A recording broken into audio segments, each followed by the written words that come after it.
Tövəndə deyəxtinlərkən, dövlətlər, yəni millətlər nemişqa halak boludu namlıq kitaptın özlüksüz tərcümə.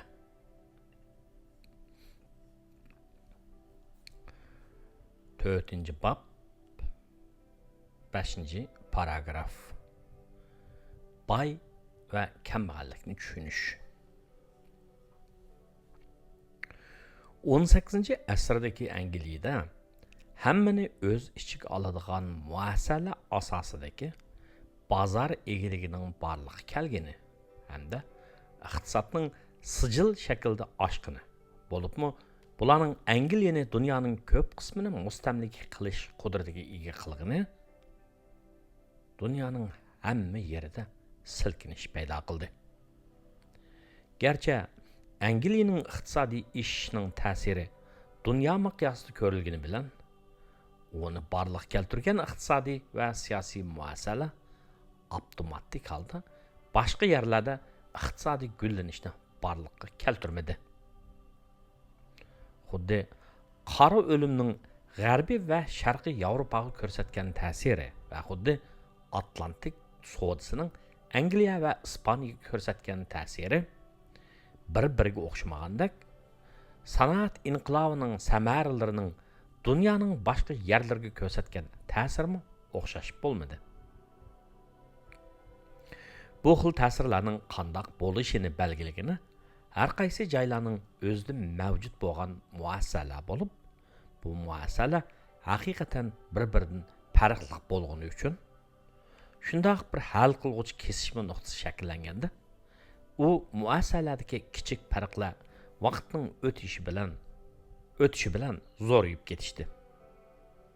Har xil yaxshi va yomon sifatli aylanmalar tufaylidan muassala orasidagi bu farqlar va ularning ta'sirlari garchi mukammal bo'lmasa-mu, ala bugungi qadar mavjud bo'lib kelgan bo'lib, ular dunyodagi taksizlikning paydo bo'lishi va atrofimizdagi boy ham kambag'allikning xarakterini tushunishimizning ochiqchidir.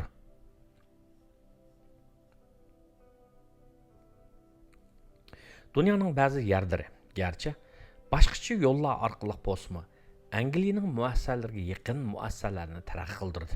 Bu ahvol Avstraliya, Kanada va Amerikadagi ba'zi Yevropalik ko'chman mustamlikachilar uchun aytgandimi, rost bo'lib, sanoat inqilobi yuz berayotgan vaqtda ularning muassasalari shakllanishga boshlagan edi. Xuddi biz birinchi bobda ko'rganimizdek, 1607-yili Jamestown mustamlikasining qurilishi bilan boshlangan jarayon mustaqillik urushi va Amerika Qo'shma Shtatlarining asosiy qonunining yo'lga qo'yilishi bilan yuqori pallaga yetgan bo'lib, bu Angliya parlamentining Angliya podshohligiga qarshi uzunga so'zilgan urushi bilan o'xshash xarakterga ega edi. Buning natijasida ko'p xil siyosiy muassasalarni o'z ichiga olgan huquq markazlashgan davlat qurildi. Shuning bilan sanoat inqilobi u davlatlarga tezlik bilan taradi. Sanoat inqilobi yuz bergan o mezgillarda G'arbiy Yevropaning Angliyanikiga o'xshab ketadigan muassasalar bo'lgani uchun nurg'unlagan o'xshash tarixiy jarayonlarni boshdan kechirdi. Lekin Angliya bilan boshqalarning o'rtasida kichik ammo mohiyatli farq bor edi. Mana bu sanoat inqilobining nemishqa Fransiyada emas, balki Angliyada yuz berganligining sababidir. Bu inqilob butunlay yangi bir vaziyatni borliqqa keltirib, Yevropa hokimiyatlariga tubdan boshqacha bo'lgan xirslarni elib keldi va bu o'z navbatida bir yurish yangi to'qinishlarni qo'zg'ab, Fransiya inqilobining portlashini keltirib chiqardi. Fransiya inqilobi G'arbiy Yevropaning muassasalarini Angliyaniki bilan yaqinlashtirgan, ammo Sharqiy Yevropaniki bilan yiroqlashtirgan yana bir hal qilg'ich kesishma nuqta bo'ldi. Dunyoning boshqa yerlari o'xshamagan muassasalarning trajektoriyasiga, ya'ni yo'liga ergashdi. Yevropaning Amerika qit'asidagi mustamlikachiligi muassasalarning ayrilishini, ya'ni farqli bo'lishini keltirib chiqardi. Amerika va Kanadada hammani o'z ichiga oladigan muassasalar borliqqa kelgani bilan Latin Amerikasida talon-taroj xarakterli muassasalar paydo bo'ldi. Mana bu biz bugun Amerika qit'asida ko'rayotgan tengsizlik va taksizlik andisini tushundirdi. Latin Amerikasidagi ispaniyalik islohchilar barliq keltirgan talon-taroj xarakterli siyosiy va iqtisodiy muassasalar bu rayonning ko'p qismini nomratlikqa mahkum qilgan. Argentina bilan Chili davlatlari bu rayondagi ko'p sonli davlatlarga qaraganda yaxshiroq holga erishagan. Ulardagi yerlik xalqning sonining yoki mineral boyliqlarning intayin oz bo'lishi sababidan ispan islohchilari tarafidan sal qaralgan. Chunki ispanlar Aztek, Maya va Inka madaniyatlarini egallab yotgan zaminlarga ko'z tikkan. Argentinaning eng nomrod qismining uning g'arbiy shimoliy rayoni bo'lishi hargizmi tasodifiylikdan emas.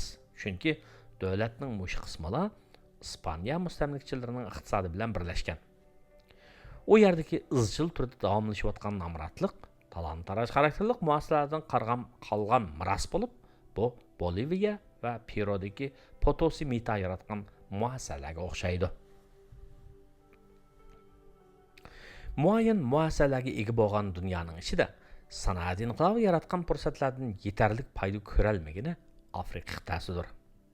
Eng kamida o'tgan 1000 yil ichida ayrim kichik rayonlar va chekli qisqa mezgillarni hisobga olmaganda texnika, siyosiy taraqqiyot va gulinish jihatda Afrika dunyoning eng kendi qilib keldi. Dunyoning bu qismida huquq markazlashgan hokimiyatlar kechikib borliq keldi. Kelgandimi ojiz bo'ldi. Tiklangan hokimiyatlar Kongodagiga o'xshash yuqori darajada mutlaqiyatchi bo'ldi, ammo har doim umri qisqa bo'ldi va g'ulab tushdi. Afrika qit'asidagi hokimiyatning markazlashishi yetarsiz bo'lgan davlatlar bilan Afg'oniston, Haiti va Nepalga o'xshash davlatlarning olgan yo'llari o'xshash bo'lib, bu davlatlarmi o'z territoriyalarida tartib o'rnatishda mag'lub bo'lishdi. Hatto jilmarroq bo'lgan iqtisodiy gulinishni qo'lga keltira oladigan muqimlik vaziyatini yaratishga qobil bo'lish olmadi. Garchi dunyoning bir-biriga o'xshamagan yerlarga joylashgan bo'lishsimi, Afg'oniston, Haiti va Nepal Tuvanki Sahara Afrikasidagi ko'p sonli davlatlar bilan muassasalar jihatda o'rtaliqiga va shu vajdan ularning hammasi bugungi dunyodagi eng nomrod davlatlardan hisoblanadi. Afrikadagi muassasalarning qanday qilib bugungi kunda talon-taroj xarakterli shaklni olganligi hal qilg'ich kesishmalarda muassasalarning bo'linishini keltirib chiqarilgan jarayon bo'lib, lekin bu qitim bo'libmi Atlantik qul savdosining kengayishi bilan ziddiyatlik bo'lgan natijani barliq keltirdi. Yevropa savdogarlarining yetib kelishi bilan Kongo podshohligiga yangi iqtisodiy fursatlar bo'lgan edi. Yevropani o'zgartgan uzun, ya'ni yiroq musofirlik savdo Kongo podshohligini o'zgartgan bo'lsa-mu, ammo eng dastlabki muassasalarning orasiga kichik farq keyincha g'oyat zo'r farqlarning maydonga kelishiga sabab bo'ldi. Kongodagi mutlaqiyatchilik butun jamiyatni kontrol qilishdan g'alati bir holatga o'zgargan bo'lib, fuqarolar yaratgan barliq yezilik mahsulotlarini talon-taroj xarakterli muassasalarning vasitasi bilan egallab olib, xalqni qul qilib oldi hamda Kongodagi yuqori qatlamning huzurli hayoti uchun ularni turkumlab Portugaliyaning miltiqlari va esil tovarlari bilan almashtirishdi. Angliya bilan Kongoning bu dastlabki farqlarini ko'rsatdigini yangi yiroq musofirlik tijorat fursatlarining oldingisida ko'p xilga qarab yuzlangan siyosiy muassasalarni yoritilgan hal qilg'ich kesishmani barliq keltirgan bo'lsa, Kongoda mutlaqiyatchilikni ag'dirib tashlaydigan zarracha umidning uchqunlarini o'chirib tashladi. Afrikaning ko'p qismida qul savdosidan kelgan tutamliq payda uning texmi kaskinlashishini va avom xalqning mulk huquqi bo'lgan xatarni keltirib chiqarib qolmasdan, balki yana shiddatli so'qishish va nurg'un mavjud muassasalarning vayron bo'lishini keltirib chiqardi. Bir necha asrning ichida hokimiyatni markazlashtirish jarayonlarining hammasi butunlay kaynaga chekindirildi hamda nurg'un Afrika hokimiyatlari halok bo'lishdi. Garchi ba'zi yangi, ba'zi kuchli hokimiyatlar qul savdosidan nafilish uchun shakllangan bo'lsa-mu, ammo ular so'qishish va bulang-talang asos tiklandi. Amerika qit'asining bayqilishdan iborat hal qilg'ich tarixiy kesishma Angliyaning hammani o'ziga olgan muassasasini taraqqiy qildirishga yordam bergan bo'lsa-mu, ammo u Afrikadagi muassasalarni texmo talon-taroj xarakteriga ega qildi.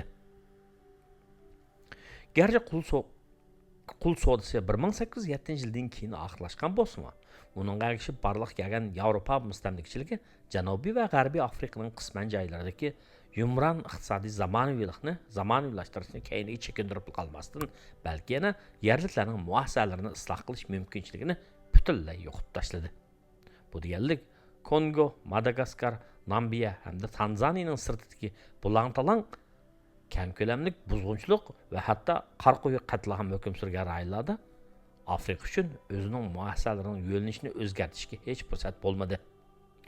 Texmi nachar bo'lgani mustamlika hokimiyatining qurilmasi mustamlika mazgili boshlangan dastlabki chog'larga qaraganda 1960-yillarda texmi murakkab va ziyonli bo'lgan muassasalarning mirosini qoldirdi.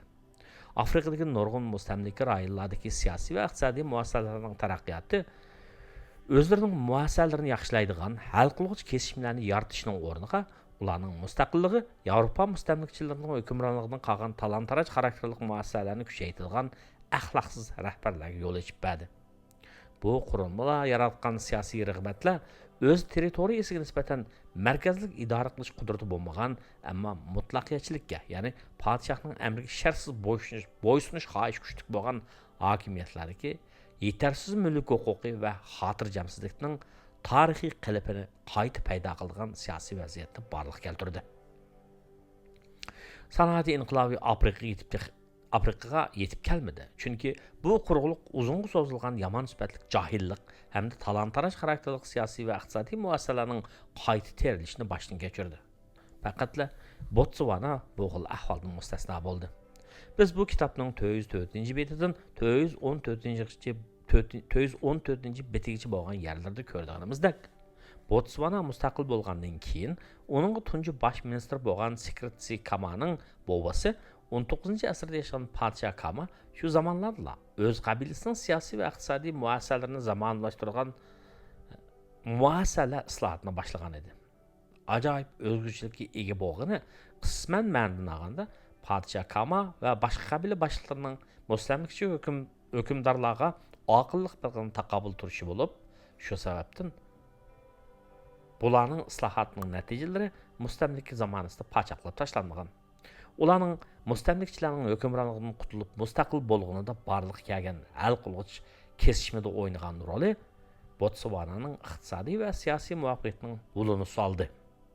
Mana bu kichik tarixiy farqlarning mohiyatlik natijalarini yaratadiganligiga yana bir misoldir. Kishilarda tarixiy hodisalarni yiltizi cho'nqur kuchlarning muqarrar natijasini yuz berdi deb qaraydigan xohish bor.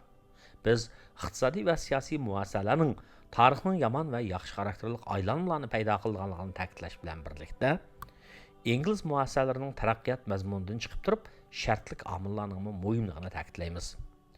Secretary Kama 1940-yillarda Angliyada o'qiyotgan chaqida oqtanliq qiz Ross Williamga ko'yib qoladi. Natijada Janubiy Afrikadagi irqchi hukumat Angliya hukumatining homiyligiga shu chaqda Bechunaland deb atalgan Janubiy Afrika Oliy komissarligining boshqaruvidagi rayondan cheklashga qoyillik qildi. Natijada u podshohlikdan istiqbo berdi, o'z vataniga qaytib, mustamlikchilikka qarshi kurashga rahbarlik qilganida an'anaviy muassasalarni g'ulitish emas, balki ularni zamonaviy dunyoga moslashtirish niyatida kurash qildi. Kama ajoyib bir odam bo'lib, shaxsiy boylik to'plashga qiziqmagan, aksicha o'z davlatini yaxshi qilib qurib chiqish uchun o'zini beg'ishlagan. Afrikadagi boshqa nurg'un davlatlarga bundaq talay nisb bo'lmagan. Demak, bu yerda Botswanada muassasalarning tarixiy taraqqiyoti bilan uning muassasalari Afrikaning boshqa yerlariga o'xshash pachaqlab tashlangan yoki burilishning o'rniga ularning kuchayishini barliq keltirgan shartlik omillarning har ikkisi muhim rol o'ynagan. 19-asrda mutlaqiyatchilik Afrikada va Shimoliy Yevropada bir-biridan uncha farq qilib ketmaydigan bo'lib, Osiyodagi mutlaqiyatchilik uning ko'p qismining sanoat ishini ham to'sib qo'ygan. Xitoyda hukumat mutlaqiyatchi bo'lib, mustaqil shaharlar, savdogarlar va sanoatchilar yoki mavjud bo'lmagan, bar bo'lganlarmi siyosiy jihatda bakla ojiz bo'lgan. Xitoy o'z zamonasida dunyodagi muhim dengiz kuchi bo'lib, Yevropaliklarga qaraganda necha asr ilgari Iroq musofirlik savdo faoliyati bilan shug'ullangan, lekin 14 asırның ақырлары və 15 asırның başlarında canlanıb atқан Irak müsabiqlik, savdo, ticaret və u ilib kelish mümkün bo'lgan ijodiy vayronchilik podshohning hukmronligiga tahdid qilishdan ansirgan Ming sulolasi imperatorlari, ya'ni ijodiy buzg'unchilikning podshohning hukmronligiga tahdid qilishdan ansirgan Ming sulolasi imperatorlari xato vaqtni tanlab okeanlar orqali bo'ladigan faoliyatlardan, ya'ni tijorat faoliyatlaridan qo'l uzgan. Hindistonda muassasalarning ayrilishi boshqacha bo'lib, bozorning funksiyasini va emgakchilarning sohalarga, kasblarga taqsimlanishini o'rta asrdagi Yevropaga qaraganda texmo cheklaydigan g'alati va qatmal bo'lgan kasb tuzumi, ya'ni tabiiy tuzumini barliq keltirgan. U yana Mo'g'ul hukmronlarining ostidagi mutlaqiyatchilikning yana bir shaklini kuchaytgan. O'rta asrda Yevropaning ko'p qismida o'xshab ketishadigan tuzumlar bor edi. Zamonaviy Anglo-Sakson familiyalaridan Baker, Cooper va Sims qatorliqlar kasbiy, ya'ni hunar kategoriyasiga tava sohalardagi hunarvanlarning bevosita avlodlaridan edi. Baker ismliklar navoiylik qilgan, Cooper ismliklar to'ng, ya'ni kup yasagan, Sims ismliklar metal tavlagan. Lekin bu kategoriyadagilar hech qachon Hindistonning tabiiy tuzumidagidek dogma bo'lmagan. Bara-bara kishilarning familiyasiga qarab ularning kasbiga, ya'ni hunarga hukm qilish ahamiyatsiz narsaga aylanib qolgan.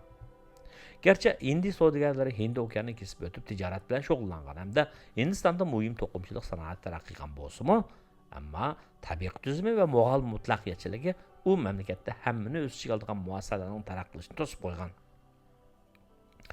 19-asrda Hindiston Angliyaning talon-taroj qiladigan mustamlikasiga aylanib qolganligi sababli sanoat ishga foydasiz ahvol shakllangan.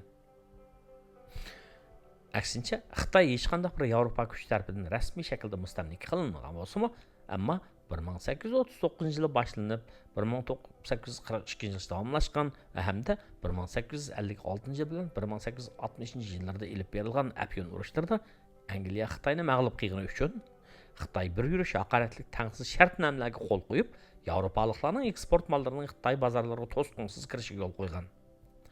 Osiyoda faqat Yaponiyani o'z ichiga olmagan boshqa davlatlar, jumladan Hindiston va Xitoy ham boshqalar savdo va sanoatni gullantirish fursatlaridan foydalanishni qochirib qo'yib keyin qilishgan. Shu mazgillarda G'arbiy Yevropa oldiga qarab uzab ketgan. 19-asrda Yaponiyaning muassasalarining taraqqiyoti uchun sizgan yo'li muassasalarning ayrilish keltirib chiqargan kichik farqlar bilan hal qilish kesishmalar o'rtasidagi munosabatlarni tushuntirib berdi. Bu chaqda Yaponiya va Xitoyga o'xshashlar mutlaqiyatchining, ya'ni podshohning hukmronligi ostida edi. Tokugawa ailesi 1600-yili huquqni qo'lga olgandan keyin feodal tuzum orqali Yaponiyani idora qilgan bo'lib, bu yana xalqaro savdoni cheklagan.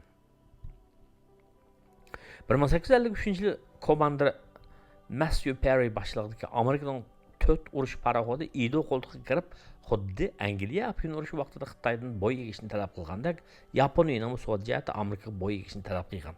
Shuning bilan Yaponiya G'arbning aralashib yaratgan hal qilish kesishmaga duch kelgan. Lekin bu hal qilish kesishma Yaponiyada boshqacha tusda ifodalandi. Jo'g'rafiya jihatiga yaqinligi va bir-biri bilan doimiy munosabat qilishlar qalamay, 19-asrdagi Xitoy bilan Yaponiyaning muassasalari jihatiga yiroqlashish mana shunday shaklda allaqachon boshlanib ketgan edi. Yaponiyadagi Tokugawa hukmronligi mutlaqiyatchi hamda talon-taroj xarakterli bo'lgani bilan o'zining qo'l ostidagi boshqa feodal yerlik dohiylarga qarata gap mutlaq o'tib ketmaydigan bo'lib, ulardan kelgan xiris uchrab turadi. Gerçi Xitoyda dehqonlar qo'zg'oloni va ishki nizolar yuz berib tursa-mu, ammo uningdagi mutlaqiyatchi hokimiyat kuchliroq bo'lib, podshohga bo'lgan qarshilik tashkilsiz ham bosh-boshliqroq edi. İmparatorluğun mutlaq hükümranlığı xiris qildigan hamda boshqacha muassasalar haqida izlash jihatda Xitoy imperatorluğun boshqaruvidagi boshqa yerlik rahbarlar o'zgacha edi.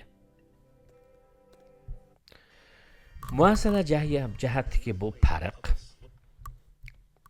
nurg'un jihatdan olganda Xitoy bilan Yaponiyani G'arbiy Yevropadan ayirib turgan farqlarga nisbatan kichik bo'lib, Angliya va Amerika qurolli kuchlarining zo'rlik bilan besib kelish tufayli yaratilgan hal qilg'ich kesishmada mohiyatlik hosili paydo qildi. Apyon urushidan keyin Xitoy yana o'zining mutlaqiyatchilik tuzumini davomlashtirib berdi. Ammo Amerikaning tahdidi tufaylidan Yaponiyaliklar Tokugawa hukmronligiga bo'lgan qarshilikni kuchaytirdi. Şunun bilan biz kitapning 10-chi bobida ko'radigan Meiji yangilik yaratish harakati deb atalgan siyosiy inqilobning yuz berishi yo'l ochdi. Yaponiyadagi bu siyosiy inqilob texmi ko'p hammani o'z ichiga olgan muassasalarni barliq keltirdi hamda texmi ko'p hammani o'z ichiga olgan iqtisodiy muassasalarni taraq qildirdi va Xitoy eli mutlaqiyatchi hukmronning ostida holsirayotganda Yaponiya o'zining tizlik bilan gullanishning yo'lini soldi. Amerika urush parxodlarining tahdidiga Yaponiyaning qandaq inkas qaytarganligi, yana uning negizlik muassasalarni o'zgarish jarayonini boshlaganligi, atrofimizdagi boy va kambag'allik farqini, ya'ni iqtisodiy turg'unlikdan uning tez suratda ishini boshqa nuqtadan chiqib tushunishimizga yordam berdi. Janubiy Koreya, Tayvan va oxiri Xitoy ikkinchi dunyo urushidan keyin kishini hayron qoldirgan iqtisodiy ishni qo'lga keltirgan bo'lib, bu ahvol Yaponiyanikiga ham o'xshaydi. Bularning har birida davlatning iqtisodiy muassasalarining islohoti iqtisodning ishidan burun yuz bergan. Garchi siyosiy muassasalarda har doim islohot ilib berilmasa, masalan, Xitoydagi o'xshash. Iqtisodiy ishlarning qanday qilib tuyuqsiz to'xtab qilishi va hatto uning keyniga yenib ketishining logikasi bir-biriga munosabatlikdir. Xuddi hammani o'z ichiga oladigan muassasalarga qarab ilingan muhim qadamlar iqtisodning tez suratda ishining piltisini yaqqanga o'xshash, tuyuqsiz hammani o'z ichiga olgan muassasalardan yuz o'rishmi iqtisodni turg'unliq patrov etadi. Lekin ko'pincha hollarda Argentina yoki Sovet Ittifoqiga o'xshash iqtisodning tez suratda ishining gumron bo'lishi talon-taroj xarakterli muassasalar ostidagi iqtisodiy ishning halokatga yuz tutganligining natijasidir. Xuddi biz ilgari ko'rganimizdek, bu yoki talon-taroj qilish orqali kelgan boylikni talish ko'rish sababidan hokimiyatning halok bo'lishini keltirib chiqardi yoki yangilik yaratishning bo'lmasligi ham talon-taroj xarakterli muassasalar ostidagi ijodiy vayronchilikning iqtisodning ishini cheklab qo'yganligidan bo'ladi. Sovetlarning qandaqsiga bu xil cheklanmalarga duchor bo'lganini bu kitobning keyingi bobida tafsilroq muhokama qilamiz. O'tgan 500 yil ichida Latin Amerikadagi siyosiy va iqtisodiy muassasalarning xarakterini belgiligini Ispaniya mustamlikachilar bo'lgan bo'lsa, O'rta G'arbnikini belgiligini Osmon mustamlikachisi bo'ldi. 1453-yili Sulton II Mahmud boshchiligidagi Osmoniylar Konstantinopolni fath qildi, uni poytaxt qildi.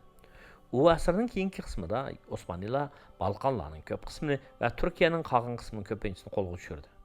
16 asrning birinchi yarmida Osmanlı imperiyasining hukmronligi butun O'rta Sharq va hatto Shimoliy Afrikaga kengaydi. 1556-yil zamonasi saltanat, ya'ni mutashsham deb tanilgan Sulton Sulaymon birning o'limidan keyin ularning imperiyasi sharqda Tunisdan so'zilib, Misr orqali toki Arab orolidagi Marokashgacha va hatto bugungi kunda Iroq deb atalgan zaminlarga kengaydi. Osmaniya davlati mutlaqiyatchi bo'lib, sultonning hech bir ishdan mas'uliyati surishtirilmaydi. Sulton hech kim bilan huquqni o'rtoqlashmaydi. Osmaniyalar yo'l qo'ygan iqtisodiy muassasalar yuqori darajada talon-taroj xarakterli edi. Yerlarga bo'lgan xususiy ig'dorchilik bo'lmagan butun zamin davlatga mansub edi. Ya'ni yerlarga bo'lgan xususiy ig'dorchilik mavjud bo'lmagan bo'lib, butun zamin davlatga mansub edi. Hukumat xazinasiga kiradigan kirimning asosligi yer beji va yezilik mahsulotlaridan ilinadigan boj ham urush g'animatlaridan keladi. Lekin Osmoniya hokimiyati O'rta Sharqni ular Anatoliyaning markaziga yerlarni idora qilgan shaklda idora qilmadi va hatto Ispanlar Latin Amerika jamiyatlariga hukmronlik qilganchilikmi qilmadi. Osmoniyalar uzluksiz turda Arab orolidagi boshqa qabila kuchlari va hamda bedoinlarning xirsiga uchrab keldi. Chunki ularning O'rta Sharqning ko'p qismida muqim bo'lgan tartibni o'rnatgan qudrati bo'lmay qolmasdan, balki yana boj yig'adigan ma'muriy imkoniyati yetishsiz edi. Shuningdek, barliq amallarni qo'llanib, bu yerlardagi boj yig'ish huquqini xususlarga sotdi. Boj yig'ish huquqini setib olgan bu dehqonlar o'z oldiga ish tutgan bo'lib, bakmi kuchli edi. O'rta Sharq territoriyasiga boj nisbati bak yuqori bo'lib, dehqonlar ishlab chiqargan mahsulotlarning yarmi yoki 3/2-sidek boj uchun yig'ilinadi. Ammo bu bojlarning ko'p qismi boj yig'ish huquqi bor dehqonlarning cho'nkiga tushadi. Osmoniyalar bu rayonlarda muqim tartibni o'rnatilmaganligi uchun mulk huquqi bexatar bo'lishdan to'liq ijroq edi. Shundaqla bu ishlar yerlik zaminlarga hokim bo'lish uchun qon to'kadigan qurolli banditlarning va qonunsiz qilmishlarning yamrab ketishining sababi bo'ldi. Misol uchun olsak, Falastinda ahvol shu qadar nachar bo'lib, 16-asrning oxirida dehqonlar munbat tuproqlarini tashlab, tog'liq rayonlarga ko'chib ketdi. Chunki tog'liq rayonlar banditlarga qarshi qo'llanish imkoniyatini beradi. Osmanlı imperiyasining tavalludagi shaharlarda talon-taroj xarakterli iqtisodiy muassasalar o'xshashla odamning ishini qatdi. Savdo tijorat hukumatining kontroli ostida bo'lib, kasblar monopol qilingan va hunarvan savdogarlarning boshqarishi edi. Shunday bo'lganlikdan sanoat inqilobi yuz bergan ashyolarda O'rta Sharqdagi iqtisodiy muassasalar talon-taroj xarakteriga ega edi. Dal yuqoridagi sabablar tufaylidan bu rayon iqtisodiy to'g'riliq cho'kdi. 1840 yillarga kelganda Osmanlılar muassasalarni isloh qilishga, masalan, boj yig'ish huquqini setishni amaldan qoldirish, yerlik avtonomik guruhlarni o'z kontroliga ilish o'rnida, lekin mutlaqiyatchilik toki Birinchi dunyo urushi davomlashdi hamda islohot edib berish tirishchanliklari hukmron sinfning iqtisodiy yoki siyosiy huquqlaridan mahrum qilish andishasi va ijodiy vayronchilikdan qo'rqish vahimasi tufayli to'xtab qoldi. Osmanlı islohotchilari yeziglik mahsulotlarining miqdorini oshirish maqsadida yerga bo'lgan xususiy mulk huquqini yo'l qo'yish to'g'risida so'z qilgani bilan siyosiy kontrollik va boj yig'ishga bo'lgan yerismanlik tufayli islohot haqidagi ko'z qarashlar yana gap betib qoldi va mavjud ahvol davomlashdi. 1918 yildan keyin Osmanlılarning mustamlik qilgan rayonlarda Yevropa mustamlikasi hukm surishga boshladi. Yevropaning kontroli qaqlashgandan keyin mustaqil bo'lgandan keyingi yuqori qatlam kishilar mustamlikchilardan qolgan talon-taroj xarakterli mustamlik muassasalarga varislik qilgani uchun ilgari biz ko'rib o'tgan Tuvanki Sahara Afrikasida qo'yilgan o'xshash teatrlar o'ynaldi. Ba'zi ahvollarda, masalan, Iordaniya podshohligini bilsak, bu yangi davlatlardagi yuqori qatlamni mustamlikchi buyuk kuchlar bevosita o'zlari shakllantirgan bo'lib, keyin biz ko'rganimizdek bu xil ahvol Afrika qit'asida doimlab yuz berdi. Bugungi kunda o'zidan neft chiqmagan O'rta Sharq davlatlarining kirim saviyasi Latin Amerikasidagi nomrod davlatlarga o'xshab ketadi. Ular qul tijoratiga o'xshash ozdirg'uchi kuchlarning zulmini, kuchlarning ziynini ko'rmagan, ammo Yevropadan yiqib kelgan texnikaning manfaatini uzun muddat ko'rgan. O'rta asrda O'rta Sharqning o'zi dunyoda iqtisodiy jihatdan nisbatan xeyli oldingi bir rayon bo'lgan edi. Shunga bugun u Afrikadagi nomrod bo'lmasa, ammo aholisining ko'p qismi yanıla nəhayət namrat yaşaydı. Biz yuqorida nə coğrafilik, nə mədəniyyət və ya ki nə bilməslik amilləri nəzəriyyəsinin heç qaysının ətrafımızdakı ahvalını, yəni bay və kəmbağallıq fərqini düşəndirib berişdə unchola paydalıq olmağanlığını gördük. Ular dünyadakı təksizliknin, yəni təngsizliknin gavdilik əndizələri haqqında tövəndəki nöqtələrini yetərlik dərəcədə düşəndiriş bilan təmin etəlməydi. İqtisodning bölünüş jarayoni 18-19 asrlarda Angliyada barliq kelgan sanoat inqilobi bilan boshlanib, ondan G'arbiy Yevropaga tarab, undan keyin Yevropalik ko'chmanlar mustamlik qilgan joylarga tutashganlikdek paketni. Iqtisodiy bölünüşning Amerika qit'asining o'xshamagan joylarida uzluksiz mavjudligini, Afrikada yoki O'rta Sharqda nomrodlikni, Sharqiy Yevropa bilan G'arbiy Yevropa o'rtasidagi bölünishni hamda iqtisodning ba'zida turg'unlikdan ishga o'tishini va ba'zida iqtisodiy ishning tuyuqsiz to'xtab qolishini tushuntirib bera olmaydi. Ammo bizning muassasalar nazariyamiz tushuntirib berdi. Bu kitobning qolgan boblarida biz muassasalar nazariyasining qandaqsiga kerak kelganligini tafsiliy muhokama qilamiz hamda u tushuntirib bera oladigan bir yurish hodisalarni yoritib beramiz. Bu yoki talon-taroj xarakterli muassasalar ostida iqtisodning ishiga qarata tug'ma cheklimining bo'lishi sababidan va yoki hammani o'z ichiga oladigan muassasalarga qarab tashlangan chekli qadamlarning keyingi dastigaligi sababidan yangi tosh qurollar inqilobining kelib chiqishidan tortib bir necha madaniyatlarning gumron bo'lishi bo'lgan bir yurish hodisalarni o'z ichiga oladi. Biz Angliyadagi sharafli inqilob mazgilida nimishqa va qanday qilib hammani o'z ichiga olgan siyosiy muassasalarga qarab hal qilish qadamlarining tashlanganligini ko'ramiz. Bo'libmi biz tuvandikilarga alohida diqqat beramiz.